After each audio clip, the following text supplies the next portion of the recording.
প্যারাগুয়ের বিপক্ষের ম্যাচের পর আর্জেন্টিনা বনাম পেরুর ম্যাচের ফলাফল ফাঁস করল জ্যোতিষী বিড়াল। দর্শক, আর্জেন্টিনা বনাম পেরু ম্যাচে জয় পাবে কোন দল? কয়টা গোল হবে এই ম্যাচে?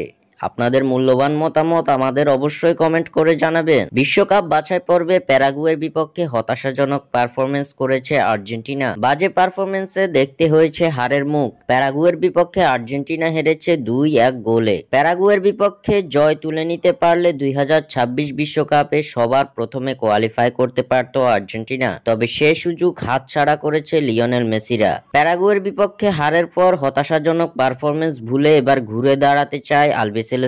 পেরুকে হারিয়ে কনমেবল অঞ্চল থেকে প্রথম দল হিসাবে 2026 বিশ্বকাপে কোয়ালিফাই করতে চায় তিনবারের বিশ্ব চ্যাম্পিয়নরা। প্যারাগুয়ের বিপক্ষে হারলেও বিশ্বকাপ বাছাই পর্বের পয়েন্ট টেবিলের এখনো শীর্ষস্থানে অবস্থান করছে লাতিন ফুটবলের জায়ান্টরা। 11 ম্যাচে 7 জয়, 3 হার ও 1 ড্রয়ে আলবিসেলেস্তাদের পয়েন্ট 22। পেরুর বিপক্ষে জয় তুলে নিতে পারলে আর্জেন্টিনার পয়েন্ট দাঁড়াবে 25।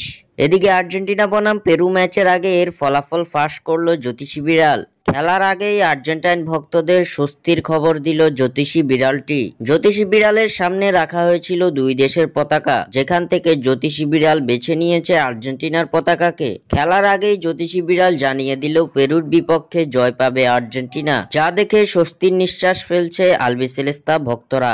স্বাক্ষর থেকে সাদবিন ইসলাম।